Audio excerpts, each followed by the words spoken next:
राम राम मित्रांनो, मी अमोल कोळेकर पाटील. मी थोड्या वेळापूर्वी एक व्हिडिओ बनवला होता आपल्या वक्फ बोर्डाच्या संदर्भातला, की वक्फ बोर्डामध्ये आता मनसेची एंट्री झालेली, राज ठाकरेची एंट्री झालेली आणि पाठीमागचा काय मनसेचा ट्रॅक रेकॉर्ड जर बघितला तर मनसेनं हाती घेतलेलं काम ते मार्गी लागलेले, सक्सेस झालेले. त्याच्यामुळे आता वक्फ बोर्ड सुधारणा कायदा जो आहे, जो प्रलंबित आहे, आता तो कायदेशीर पुनर्विचारासाठी गेलेला आहे संसदीय समितीकडे. त्या समिती म्हणजे त्या सुधारणा बिलावरती लवकरात लवकर तो मंजूर करावा आणि लागू करावा असं मनसेनं राज ठाकरेंनी शिफारस केलेली. आपण व्हिडिओ बनवलेला पूर्ण, तो नक्की जाऊन बघा. राज ठाकरेंनी काय काय मागण्या केंद्र सरकारकडे केलेल्या आहेत. ठीक आहे, आपण बांगलादेशमधल्या हिंदूंवरती जो काय अत्याचार होतो त्याच्यावरती हा व्हिडिओ बनवतो, त्याच्यावरती चर्चा करूया. खरं तर लाज वाटण्यासारख्या गोष्टी आहेत. जे मी आज बघत होतो, बांगलादेशचा व्हिडिओ सुरू होता, त्याच्या खाली कमेंट येत होत्या आणि ते कमेंट करणारे हिंदू होते. कमेंट असे येत होत्या की बांगलादेशमध्ये जे रडणारी लोक आहेत, म्हणजे बांगलादेशच्या मुद्द्यावरती जे रडणारी लोक आहेत, त्यांनी एकदा मणिपूर त्रिपुरामध्ये जाऊन रडावं, त्यांच्यासाठी एकदा हे करावं. मणिपूर त्रिपुरामध्ये जी लोकं राहतात ती लोकं नाहीत आणि बांगलादेशमध्ये जे लोकं राहतात ती लोकं नाही आहेत का? एखाद्या गोष्टीचा किती वेळा तुम्ही चाटून चाटून खायचा? तुमच्या जर पक्षश्रेष्ठीने, तुमच्या जर एखाद्या तुमच्या मालकानं सांगितलं की ह्याला अजून चाटायचं आहे, तर तोच सोडायचा आणि त्याला परत चाटायचं. अरे मणिपूर ह्या ठिकाणची घटना आता बरेच दिवस होऊन गेले त्या गोष्टीला. तिथं आता केंद्राकडून पूर्णपणे फोर्स पाठवून तिथलं प्रकरण शांत करायचा प्रयत्न सुरू आहे. तुमच्यासारखं त्याच्यामध्ये तेल लावायचं काम तर सुरू नाही आहे ना.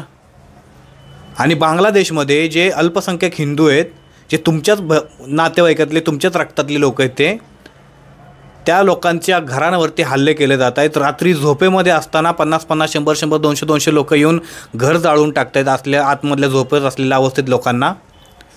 आणि त्याच्या गोष्टीवरती तुम्ही काय बोलता की मणिपूरमध्ये एकदा रडावं? ही जी असली नपुंसकता आहे ना, ही तुमच्या ज्या दिवशी घरावर चढेल ना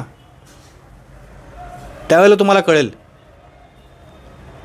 बांगलादेशमधल्या हिंदूंनी पळून भारतात यावं, बरेच जण सल्ला देतात. पळून यायची गरजही नाही, भारत सरकार त्याचा दरवाजे उघडे ठेवतील. मला एक गोष्ट सांगायची किंवा मला एक गोष्ट विचारायची, अफगाणिस्तानमधले हिंदू पळून गेले किंवा मारून टाकले, संपवले. पाकिस्तानमध्ये हिंदू अगदी 1-1.5% आलेला आहे.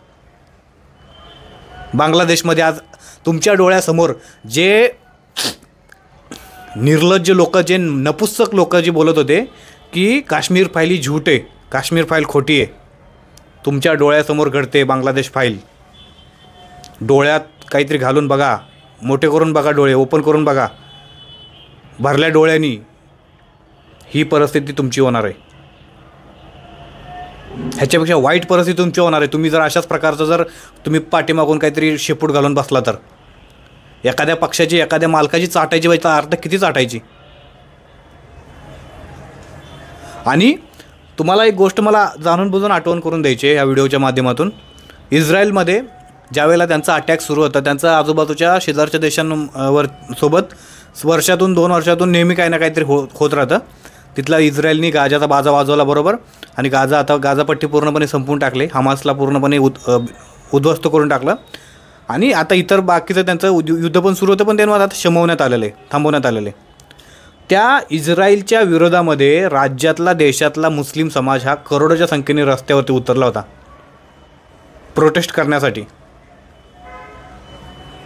अहो, ते जर 5-5, 10-10 हजार किलोमीटर लांब असणाऱ्या देशातील मुस्लिम लोकांसाठी रस्त्यावरती उतरतात, तुम्ही हिंदू कुठल्या बिळामध्ये जाऊन लपलाय? तुमच्या शेजारच्या देशामध्ये तुमच्याच हिंदू समाजातला, तुमच्याच एका घरातला, तुमच्याच रक्तातल्या माणसाला घरात घुसून मारलं जातं आहे, घरातनं बाहेर काढून मारलं जातं आहे. आणि कुत्र्यांचा झुंड कसा असतो, असं झुंड पद्धतीने 100-100, 200-200 लोक येतात, मंदिरं जाळतात, मंदिरं उद्ध्वस्त करतात, हिंदू लोकांची घरं जाळतात. किती व्हिडिओ येत आहेत, किती फोटो येतात. आणि हे सगळं बघून जर तुमचं रक्त सळसळत नसेल, तुम्हाला राग येत नसेल, वाईट वाटत नसेल ना, तुमचं भविष्य तुम्हाला पुढचं बघायला काय वेगळं सांगायची गरज नाही आहे. आज एवढे दिवस झालं बांगलादेशमध्ये हिंदूंवरती अत्याचार होतो आहे. किती टक्के राज्यांमध्ये आणि किती टक्के शहरांमध्ये तुमच्या हिंदूंचे मोर्चे निघाले? ही महाराष्ट्राची भूमी आहे, छत्रपती शिवरायांची भूमी आहे, छत्रपती शिवरायांच्या विचारांची भूमी आहे. याच हिंदूंसाठी छत्रपती शिवराय सह्याद्रीच्या पहाडासारखं उभं राहिले आणि ह्या भूमीमधल्या तरुणांना, ह्या भूमीमधल्या हिंदूंना जर इतर हिंदूंची कीव येत नसेल, इतर हिंदूंचा त्रास सहन बघूनसुद्धा काय वाटत नसेल ना, तर तुमच्या रक्तामध्ये पाणी झाले असं समजून जा तुम्ही. 2 मिनटं डोळे बंद करा आणि फक्त एवढं विचार करा की बांगलादेशमध्ये काय सध्या घडतंय.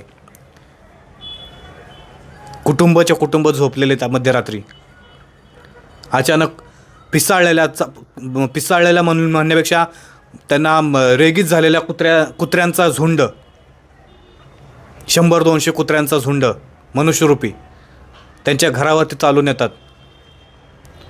त्यांच्या घरामध्ये असणाऱ्या बायकांना, महिलांना बाहेर काढलं जातं आणि पुरुषांना त्या घरामध्ये डांबून टाकून ती घरं जाळली जातात. 1 मिनटं फक्त विचार करून बघा, डोळे बंद करून. तुमची परिस्थिती अशी व्हायला किती वेळ लागणार आहे? तुम्ही झोपलात ना अजून? तुम्हाला काय माहितीच नाही, तुम्ही काही तयारीच नाही केलेली. खूप मोठी पुढची तयारी सुरू होईल. तुम्हाला वाटतं हे बांगलादेशमध्ये, अफगाणिस्तानमध्ये हेच झालं. दुर्दैवाने तुम्ही त्यावेळेला पैदा नसेल झाला म्हणून तुम्हाला त्या गोष्टीची कल्पना नाही आहे. पाकिस्तानमध्ये तेच झालं. तुमच्या डोळ्यासमोर तुम्हाला सगळ्या गोष्टीमध्ये पुरावा मागण्याची सवय लागली. हे झालं काय अर्थ आहे, हे झालं काय पुरावा आहे. आणि तुमच्या डोळ्यासमोर हा बांगलादेश फाईल घडते, जे काश्मीर फाईल्सवरती शिव्या घालत होते. मला देशाचे पंतप्रधान नरेंद्र मोदी यांना एक प्रश्न विचारायचा आहे. या देशाच्या सैनिकांमध्ये, या देशाच्या नेतृत्व करणाऱ्या पंतप्रधानांमध्ये एवढी हिंमत नाही आहे एक स्टेटमेंट द्यायला. त्या बांगलादेशमध्ये राहणाऱ्या हिंदूंसाठी एक स्टेटमेंट द्यायला एवढी हिंमत नाही याच देशामध्ये. मग आम्ही का बोलू नये कोणाबद्दल? या देशामध्ये एक पंतप्रधान झाल्या, महिला पंतप्रधान झाल्या. आपण पुरुषांपेक्षा निधड्या छातीच्या महिला होत्या त्या. इंदिरा गांधी, ज्या वेळेला त्यांना कळलं की तिथं राहणाऱ्या लोकांवरती भाषिक ह्याच्यावरनं वाद होतोय, महिला पंतप्रधानांनी निर्णय घेतला आणि बांगलादेशची फाळणी केली पाकिस्तानपासून. 56 इंचाचे छाती असणारे आमच्या देशाचे महान पंतप्रधान नरेंद्र मोदी, तुमच्याकडून आम्हाला ह्या गोष्टींची अपेक्षा आहे. आणि तुम्हाला देखील हे सिद्ध करून दाखवावं लागेल की तुमची 56 इंच छातीचे आहात. एक स्टेटमेंट तुम्ही देत नाही त्या बांगलादेशच्या सरकारला. त्या बांगलादेशमधला एक मेजर काय बोलला माहिती आहे तुम्हाला 2 दिवसापूर्वी? भारताच्या ताकद नाही बोलला, भारताच्या तेवढी हिंमत नाही बोलला. अमेरिका खूप दूर आहे, अमेरिका खूप लांब आहे. आमच्याकडं 30 लाख विद्यार्थ्यांचा संघ तयार झालेला आहे. 30 लाख विद्यार्थ्यांची युनिटी तयार झालेली आहे. आणि 30 लाख विद्यार्थी कुठल्याही संघटनेपेक्षा, कुठल्याही आर्मीपेक्षा फार स्ट्रॉंग आहेत, डेंजर आहेत. आम्ही कधीही कोलकात्यावरती कब्जा करू शकतो. बांगलादेशमधला एक्स आर्मी चीफ बोललेला आहे ही गोष्ट. एवढं सगळं घडून जर देशाचे पंतप्रधान पुन्हा एकदा शांत बसत असतील ना, तर जनतेला काय विचार करायचा जनता नक्की विचार करेल. परंतु तुम्हाला स्वतःला सिद्ध करून दाखवण्याची गरज आहे की तुम्ही देखील ह्या भारत देशातील हिंदूंसाठी जे काम करता, भारत देशातील हिंदूंसाठी ज्या गोष्टी तुम्ही राबवल्या, राम मंदिर उभं केलं ज्यांचं प्रेरणास्थान होतं, ज्याच्यासाठी लाखो हिंदूंनी आपली जीवाचे बलिदान दिलं, त्या हिंदूंसाठी तुम्ही काम केलं. त्याच हिंदूंसाठी बांगलादेशमधल्या तुम्हाला रस्त्यावरती तुम्हाला यायची वेळ आहे. आणि तुम्हाला ते एवढे झाडभर आहेत, 48 तास काय 24 तास दिले ना आपल्या आर्मीला, बांगलादेश साफ करून टाकतील ना. हैदराबाद नव्हतं केलं? हैदराबादमध्ये पण अशाच प्रकारचा उत्तण माजला होता ना स्वातंत्र्याच्या काळामध्ये. ज्या वेळेला सांगितलं की आम्ही हैदराबाद भारतामध्ये सामील नाही करणार, त्यावेळेला तुम्ही त्याच गुजरातमधून आला ना, ज्या गुजरातमधून लोहपुरुष आपले सरदार वल्लभभाई पटेलने आदेश दिला की हैदराबादवरती कब्जा करा आणि हैदराबादला पूर्णपणे भारतात सामील करून घ्या. तुम्ही त्याच गुजरातचे पंतप्रधान आहात मोदी.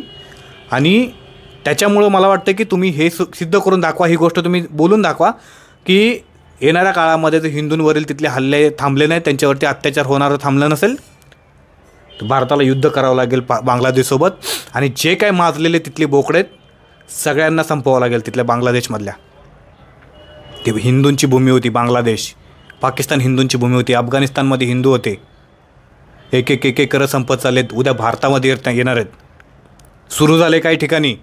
हे वक्फ बोर्ड कशासाठी सगळं चाळाचाळ करतं आहे? हे त्याचंच पुढचं भविष्यातलं एक प्लॅन करून सोडलेला एक साप आहे तो. तुम्ही जागे व्हा, तुम्ही आवाज उठवला पाहिजे, तुम्ही बोललं पाहिजे. आणि राज्य सरकारनं देखील अशा प्रकारचं निवेदन देशाच्या पंतप्रधानांना दिले पाहिजे. तुम्ही मित्रांनो सांगतो, हिंदू जे आहेत ना, हा व्हिडिओ कोण कोण बघतील, तुमच्या आजूबाजूच्या परिसरातील काही 50-100 लोकांनी जमा, संबंधित आपल्या तहसीलदार प्रांत अधिकाऱ्यांना अशा प्रकारचं लेटर द्या. नरेंद्र मोदी जे देशाचे पंतप्रधान आहेत, त्यांनी वक्फ बोर्डावरती बांगलादेशमधल्या होणाऱ्या हिंदूंवरती अत्याचार जो होते त्याच्यावरती उत्तर दिलं पाहिजे. आणि उत्तर ते युद्धाचं असेल तरी आम्हाला मान्य आहे. देशाची जनता नरेंद्र मोदी यांच्यासोबत आहे.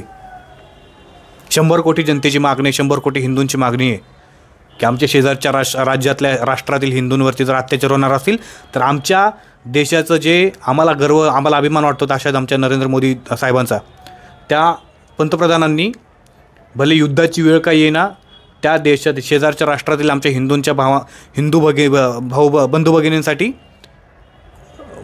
पूर्ण 56 इंचाची छाती दाखवली पाहिजे. आणि त्याच्यामध्ये किती डेअरिंगही दाखवली पाहिजे.